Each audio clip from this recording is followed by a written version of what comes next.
Hello दोस्तों, इस video के अंदर हम बात करेंगे जो अगला आईपीओ आने वाला है 21 से लेकर 23 सितंबर के बीच में पारस डिफेंस एंड स्पेस टेक्नोलॉजीज का आईपीओ। ये आईपीओ 21 से लेकर 23 सितंबर के बीच में ओपन रहेगा। तो इस वीडियो में सबसे पहले हम बात करेंगे कि इसका आज की तारीख में ग्रे मार्केट का प्रीमियम कितना चल रहा है, जिससे हमें पता चल पाएगा कि इस पर लिस्टिंग गेंस कितना होने वाला है। फिर दोस्तों इस कंपनी की डिटेल्स के बारे में जानेंगे, मतलब ये कंपनी क्या काम करती है, जिससे हमें पता चल पाएगा कि इसका फ्यूचर वगैरह कैसा होने वाला है। फिर दोस्तों बात करेंगे इसके फाइनेंशियल और फंडामेंटल्स कैसे हैं, मतलब ये कंपनी साल दर साल प्रॉफिट रेवेन्यू वगैरह कैसा जनरेट कर रही है। फिर दोस्तों बात करेंगे इस आईपीओ की डिटेल्स के बारे में, और दोस्तों उसके बाद बात करेंगे इस आईपीओ में अप्लाई करना है या नहीं करना है। तो दोस्तों बात करें आज की तारीख में ग्रे मार्केट के प्रीमियम की, तो इसका ग्रे मार्केट का प्रीमियम जो है बढ़ गया है। कल इसका ग्रे मार्केट का प्रीमियम था 104 रुपए पर शेयर, और आज की तारीख में इसका जो ग्रे मार्केट का प्रीमियम चल रहा है 220 रुपए पर शेयर। मतलब एक शेयर पर हमें 220 रुपए फायदा बता रहा है। तो ये 85 शेयर का लॉट है, मतलब 85 शेयर का लॉट है ये। तो 220 इंटू 85 करते हैं तो लगभग 18,700 रुपए हमें आज की तारीख में एक लॉट पर फायदा बता रहा है। मतलब जो इसके मिनिमम एक लॉट का साइज है 14,875, उससे भी ज्यादा इसका लिस्टिंग गेंस दिखा रहा है। मतलब 18,700, मतलब दुगने से भी ज्यादा इसका जो आज की तारीख में लिस्टिंग गेंस है, जो कि बहुत ही जबरदस्त बात है और इस कंपनी को देखकर सूटेबल भी लग रहा है। तो अब बात करते हैं इस कंपनी के बारे में, मतलब Paras defence and space technologies company काम क्या करती है। तो दोस्तों ये कंपनी इंडिया की प्राइवेट सेक्टर की कंपनी है। तो दोस्तों मेन जो इसका काम है डिजाइनिंग, डेवलपिंग, मैन्युफैक्चरिंग और टेस्टिंग करना, जो डिफेंस और स्पेस के अंदर जो इंजीनियरिंग प्रोडक्ट्स लगते हैं उनका। और दोस्तों ये पूरी स्वदेशी कंपनी है, और उसके अलावा फॉरेन की कुछ कंपनियां हैं जो इसकी पार्टनर कंपनियां हैं, जो स्पेशलाइज्ड कुछ प्रोडक्ट बनाती है डिफेंस और स्पेस सेक्टर के अंदर। और ये कंपनी आत्मनिर्भर भारत और मेक इन इंडिया से जुड़ी हुई है।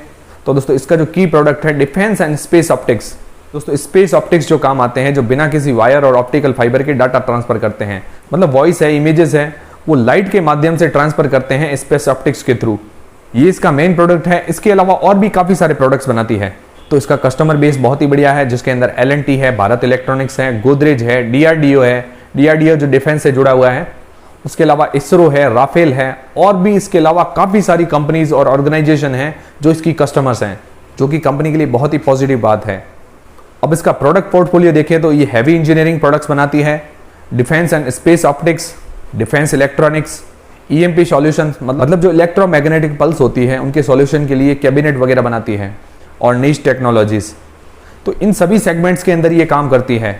तो जो ये इंजीनियरिंग इक्विपमेंट्स और प्रोडक्ट्स बनाती है वो कहाँ का काम आते हैं, रॉकेट एंड मिसाइल प्रोग्राम्स के अंदर, स्पेस एंड स्पेस प्रोग्राम के अंदर, नेवल सिस्टम के अंदर, लैंड एंड आर्म व्हीकल के अंदर, मतलब जो आर्मी के पास तोहफे और हैवी व्हीकल्स जो होते हैं उसके अंदर भी इसके इंजीनियरिंग इक्विपमेंट्स काम आते हैं। और उसके अलावा रॉकेट और मिसाइल के अंदर भी इसके इंजीनियरिंग इक्विपमेंट्स काम आते हैं। तो इसका कस्टमर बेस बहुत ही बढ़िया है। और इसके अलावा मेन जो इसका काम है डिफेंस और स्पेस सेक्टर के अंदर, डिफेंस मतलब जो आर्मी, DRDO वगैरह है, उन ऑर्गेनाइजेशन को ये काफ़ी सारे इंजीनियरिंग इक्विपमेंट्स प्रोवाइड करवाती है। और इसके अलावा स्पेस सेक्टर के अंदर इसरो को भी काफ़ी सारे इंजीनियरिंग इक्विपमेंट्स प्रोवाइड करवाती है। तो अब आने वाले टाइम में इंडिया का डिफेंस सेक्टर भी बढ़ रहा है, और इसके अलावा जो स्पेस सेक्टर है इसरो भी काफ़ी ज़्यादा तरक्की कर रहा है। रोज नई नई रॉकेट्स, मिसाइल वगैरह बनते हैं। और इसके अलावा काफ़ी सारी ऐसी चीज़ें हैं जो डिफेंस और स्पेस के अंदर काम आती है, मतलब छोटी छोटी इलेक्ट्रॉनिक्स चीज़ें भी हैं, नैनो टेक्नोलॉजीज वाली चीज़ें भी हैं जो काम आती है इसके अंदर।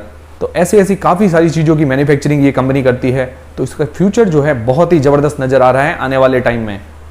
और इसके 2 मैन्युफैक्चरिंग प्लांट्स हैं महाराष्ट्र के अंदर। और दोस्तों ये आईपीओ क्यों जारी करी है, पहला तो इसका कारण है ये परचेजिंग करना चाहती है अपने मशीनरीज और इक्विपमेंट का, दूसरा अपना वर्किंग कैपिटल बढ़ाना चाहती है, तीसरा अपने ऊपर जो उधारी है वो भी चुकाना चाहती है। और दोस्तों अब बात करते हैं कंपनी के फाइनेंशियल्स और फंडामेंटल्स की। तो दोस्तों इसका अर्निंग पर शेयर है 5.55, और इसका रिटर्न ऑन नेट वर्थ है 9.21%, जो कि थोड़ा सा कम लग रहा है मुझे। और मुझे लगता है इसका आने वाले टाइम में रिटर्न ऑन नेट वर्थ बढ़ सकता है। उसका कारण ये है कि जो ये कंपनी काम करती है वो अपने सेक्टर में अकेली कंपनी है। उसके अलावा इसका जो फ्यूचर है वो मुझे बहुत ही जबरदस्त नजर आ रहा है। और बात करें इसके फाइनेंशियल की, तो इसके एसेट्स साल दर साल बढ़ रहे हैं, और उसका जो रेवेन्यू है 2020 और 21 के अंदर घटा है। और बात करें प्रॉफिट आफ्टर टैक्स की, तो 2019 के अंदर जो इसका प्रॉफिट है 18.9 करोड़ रुपए, जो 2020 के अंदर बढ़कर हो गया 19.6 करोड़ रुपए, जो 2021 के अंदर घटकर हो गया 15.7 करोड़ रुपए। अगर इसका प्रॉफिट और रेवेन्यू देखें तो ये बहुत ही छोटी कंपनी नजर आ रही है। अब बात करते हैं आईपीओ की डिटेल्स के बारे में। तो इसकी ओपनिंग डेट है 21 तारीख और इसकी क्लोजिंग डेट है 23 तारीख को। इसकी फेस वैल्यू जो रखी गई है 10 रुपए पर इक्विटी शेयर, और इसका जो प्राइस बैंड रखा गया है 165 से लेकर 175 रुपए पर शेयर। इसका प्राइस बैंड जो है बहुत ही रीजनेबल लग रहा है। और इसका लॉट साइज जो रखा गया है, मतलब मिनिमम एक लॉट के अंदर कितने शेयर होंगे, तो 85 शेयर होंगे मिनिमम एक लॉट के अंदर। और इसकी लिस्टिंग बीएसई और एनएसई दोनों पर होगी। और इसका जो इश्यू साइज रखा गया है 170.78 करोड़ रुपए का। और इसके अंदर जो फ्रेश इश्यू शेयर है, मतलब जो नए शेयर जारी कर रही है, 140.60 करोड़ रुपए के। और ऑफर फॉर सेल के अंदर जो 30.18 करोड़ रुपए के शेयर जारी कर रही है, मतलब जो प्रमोटर्स अपनी हिस्सेदारी बेचेंगे 30.18 करोड़ रुपए की। और दोस्तों इसका अलॉटमेंट स्टेटस हमें पता चलेगा 28 तारीख को। अगर हमारे आईपीओ अलॉट नहीं होता तो पैसे रिफंड होंगे 29 तारीख को। और दोस्तों शेयर जो हमारे डीमेट अकाउंट के अंदर क्रेडिट होंगे 30 तारीख को। और दोस्तों इसकी जो लिस्टिंग डेट है 1 अक्टूबर को, मतलब ये शेयर मार्केट के अंदर 1 अक्टूबर को लिस्ट हो जाएगा। और इसके लॉट साइज की बात करें तो मिनिमम एक लॉट के अंदर 85 शेयर हैं, 14,875 रुपए हमें मिनिमम इन्वेस्ट करने पड़ेंगे एक लॉट के पीछे। और मैक्सिमम हम 13 लॉट अप्लाई कर सकते हैं रिटेल कैटेगरी के अंदर, मतलब 2 लाख के अंदर हम 13 लॉट अप्लाई कर सकते हैं। तो दोस्तों ये तो हुई डिटेल्स। अब बात करते हैं कि इस आईपीओ में अप्लाई करना चाहिए या नहीं। तो दोस्तों सबसे पहले बात करते हैं कि लिस्टिंग गेन्स के लिए अप्लाई करना चाहिए या नहीं।